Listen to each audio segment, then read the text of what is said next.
مفتی صاحب آپ کی ایک ویڈیو دیکھی تھی میں نے، اپنے علاقے کے مسائل پہ گفتگو کر رہے تھے. سوال میرا ہے کہ ہم وقف کے نظام کو کیوں نہیں اپناتے؟ یہ نہریں صدقہ جاریہ ہیں، آپ کا پیسہ آپ کی آنکھوں کے سامنے صحیح جگہ خرچ ہوگا. مثال کے طور پر کہیں اونچی پانی کی ٹینکی ہے، چھوٹا سا باغیچہ علاقے کے لوگوں کے لیے پارکنگ کی جگہ. حضرت عثمان کا وقف واسطے جائے. بالکل صحیح بات کی آپ نے. انڈاؤمنٹ وقف یہ طریقہ ہونا چاہیے. مسلمان سوسائٹیاں مدارس بھی اسی پہ چلاتی تھیں اور ڈیولپمنٹ کے کام بھی اسی پہ، تو یہی ہونا چاہیے. لیکن کچھ کام ایسے ہیں جو وقف پہ ہو نہیں سکتے. مثال کے علاقے کی صفائی کروانی، تو اب علاقے کی صفائی کیا ٹینکی بنا دیں، کیا کریں؟ تو ڈیلی بیسس پہ کوئی جمع دار آئے گا، صاف کرے گا، لوگوں میں اویئرنیس ہوگی. یا اس کے لیے ہم کوئی فنڈ بنا دیں جی صفائی کا، تو فنڈ میں پیسے نہیں دیتے لوگ. دوسری بات یہ کہ ابھی ہم نے درخت لگانے تھے، میں نے اپنے علاقے میں نہیں لگائے. تو میں نے کہا بھائی ہم اگر MTM فاؤنڈیشن سے اپنے علاقے میں درخت لگائیں تو ایک سوالیہ نشان ہوگا، لو بھائی دنیا بھر سے چندہ آ رہا ہے اور اپنے علاقے کو چمکانا شروع کر دیا. تو میں نے درخت لگائے 4 کے چورنگی پہ جا کے، صحیح ہے نا، جو ہمارے علاقے سے بہت دور. مفتی صاحب ابھی ایک ویڈیو نظر سے گزری جس میں کچھ لوگ زمین کھود رہے ہیں اور سونا نکل رہا ہے. ویڈیو کمپیوٹر سے بنائی گئی تھی لیکن دعویٰ کیا جا رہا ہے کہ دریائے فرات سے سونا نکل آیا. ابے بھائی یہ AI نے بڑے مسائل کھڑے کر دیے ہیں. انٹرنیٹ سے YouTube سے اعتماد ہی ختم ہو جائے گا. اس پہ کوئی قانون سازی ہونی چاہیے. اعتماد ہی ختم ہو جائے گا، لوگ کو پتہ ہی نہیں چلے گا یہ فیک ہے یا اوریجنل. تو اتنا زیادہ ہو رہا ہے. اب یہ تو میرا ہیڈک نہیں ہے، تو گورنمنٹ کا کام ہے. مفتی صاحب میں انٹرنیٹ سے کئی سالوں سے کل کو اگر کوئی ویڈیو بنا دے کہ امام مہدی آ گئے اور یہ دیکھیں افواج زمین میں دھس گئیں، تو ہر مسلمان کے لیے لازم ہوگا کہ ان کی مدد کرے. نہیں بھائی کوئی لازم نہیں ہوگا، پہلے تحقیق کرے گا کہ آئے ہیں کہ نہیں آئے. AI سے جعلی ویڈیوز بنتی ہیں لیکن آپ تحقیق بھی تو کر سکتے ہو نا. ایسا تھوڑی ہوتا ہے کہ تحقیق نہ کر سکو. اب میری کسی لڑکی کے ساتھ تصویریں آ رہی ہیں، آپ ہم سے پوچھ لو، ہم بتا دیں گے، بیان دے دیں گے بھائی نہیں ہمارا کوئی اس سے تعلق نہیں ہے. تو تحقیق کرنی پڑے گی. آپ میں شرعی پردہ کرتی ہوں، جہاں منگنی ہوئی وہ میرے منع کرنے کے باوجود میری تصاویر اور ویڈیو بنواتے ہیں. کیا مجھے اس رشتے کو برقرار رکھنا چاہیے؟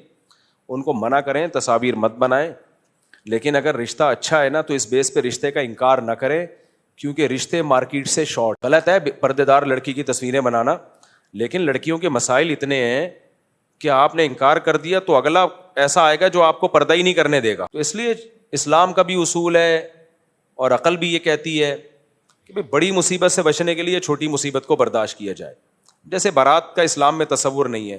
اب لڑکی والے بعض دفعہ پخ لگا دیتے ہیں بارات نہیں کریں گے، اس پہ لڑکا والے انکار کر دیتے ہیں. تو میں کہتا ہوں یار اتنی نوبت پہنچ رہی ہے تو کر لو بارات، کوئی حرام تھوڑی. تو اس لیے اگر وہ لڑکا اچھا ہے اس کو منع کریں تصویریں نہ بنائے. بنا رہا ہے ڈیجیٹل تصویریں اپنے پاس ہی رکھنا ہے نا، دوستوں میں شیئر تھوڑی کر رہا ہے وہ. چلاؤ پھر اتنا زیادہ نیک بننے کی، نیک تو جتنا زیادہ بنو اچھا ہے. میری ہر بات کو نا لوگ پکڑ لیتے ہیں.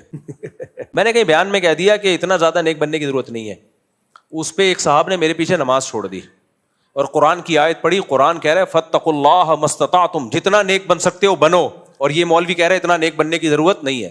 بھائی کسی کے کلام کا مطلب ہوتا ہے، مطلب یہ ہوتا ہے اتنا نیک بننا کہ افورڈ ہی نہ کر سکو اور برداشت سے باہر ہو جائے اور پھر اس سے بڑی برائی میں مبتلا ہو جاؤ. یہ مطلب ہے میرے کلام. اتنا زیادہ نیک بننے لگے کہ وہ برداشت نہیں ہوا تو پھر یو ٹرن لیا تو بالکل ہی مارکیٹ سے.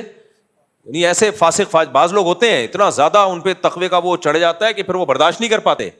تھوڑے دن تک وہ چلیں گے صوفی بن کے، اس کے بعد وہ فرض نماز سے بھی گئے.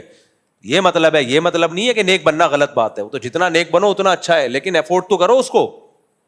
سمجھ رہے ہو کہ نہیں سمجھ رہے؟ تو جن صاحب نے میرے پیچھے نماز چھوڑ دی ان کو خدا کا خوف کرنا چاہیے. آپ نہ پڑھیں ہمارے پیچھے نماز، ہماری صحت میں کوئی فرق نہیں پڑتا، لیکن اگلے کی بات کو جب دو مطلب نکلتے ہیں صحیح بھی اور غلط بھی، تو غلط مطلب کیوں لے رہے ہو بھائی؟ کوئی مولوی ممبر پہ بیٹھ کے لوگوں کو نیک بننے سے روکے گا؟